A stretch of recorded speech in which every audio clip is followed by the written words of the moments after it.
اس کو اللہ تعالیٰ کی طرف سے بشارتیں دیتے ہیں۔ اس کے بعد جب ملک الموت اس کو عرش تک لے جاتے ہیں تو وہاں پہنچ کر وہ روح سجدے میں گر جاتی ہے۔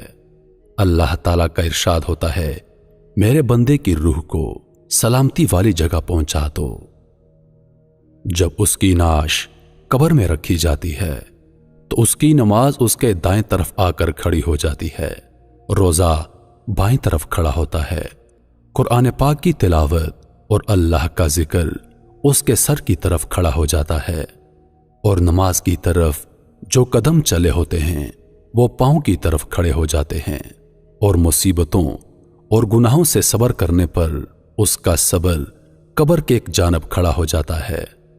اس کے بعد عذاب اس قبر میں اپنی گردن نکالتا ہے اور مردے تک پہنچنا چاہتا ہے، لیکن وہ اگر دائیں جانب سے آتا ہے تو نماز اس کو کہتی ہے کہ پرے ہٹ جا، یہ شخص خدا کی قسم دنیا میں ہمیشہ مشقت اٹھاتا رہا، ابھی ذرا راحت سے سویا ہے۔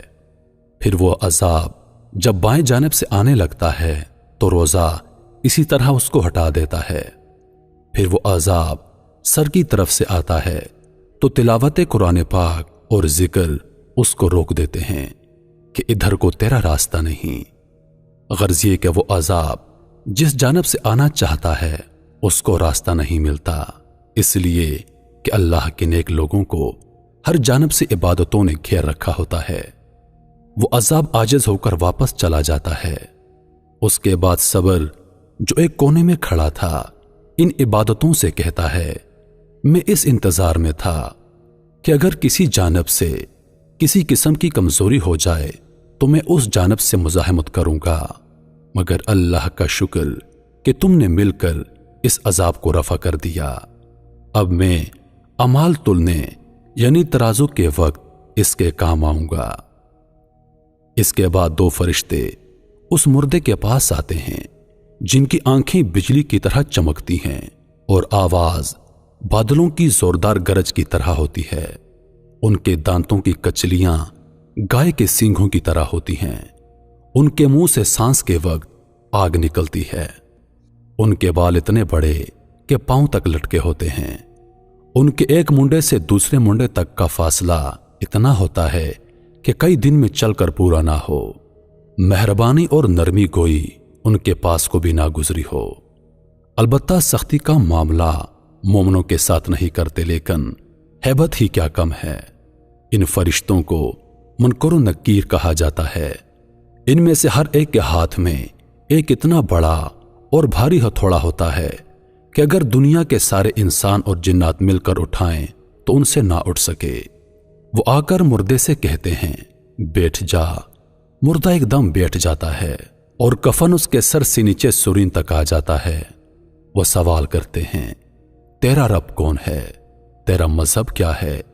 تیرے نبی کا نام کیا ہے؟ مردہ کہتا ہے، میرا رب اللہ تعالی ہے جو وحدہ لا شریک ہے، وہ تنہا مالک ہے، کوئی اس کا شریک نہیں۔ میرا دین اسلام ہے۔ میرے نبی کا نام محمد مصطفیٰ صلی اللہ علیہ وآلہ وسلم ہے جو خاتم النبیین ہیں۔ وہ دونوں کہتے ہیں، تو نے صحیح کہا ہے۔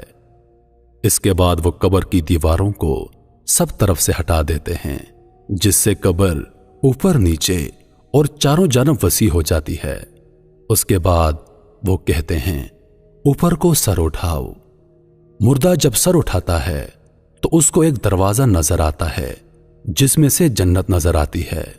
وہ کہتے ہیں، اے اللہ کے نیک انسان، وہ جگہ تمہارے رہنے کی ہے، اس وجہ سے کہ تم نے اللہ کی اطاعت کی۔ حضور اقدس صلی اللہ علیہ وآلہ وسلم فرماتے ہیں، قسم ہے اس پاک ذات کی جس کے قبضے میں میری جان، اس انسان کو اس وقت ایسی خوشی ہوتی ہے جو کبھی نہ لوٹے گی۔ اس کے بعد وہ فرشتے کہتے ہیں، اپنے پاؤں کی طرف دیکھو۔ وہ دیکھتا ہے تو جہنم کا دروازہ نظر آتا ہے جس سے اس کی حالت نظر آتی ہے۔ وہ فرشتے کہتے ہیں، اے اللہ کے نیک انسان، تو نے اس دروازے سے نجات پا لی۔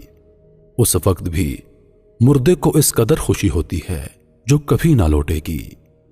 اس کے بعد اس قبر میں 77 دروازے جنت کی طرف کھل جاتے ہیں، جن میں سے وہاں کی ٹھنڈی ہوائیں اور خوشبوئیں آتی رہتی ہیں، اور قیامت تک یہی منظر رہے گا۔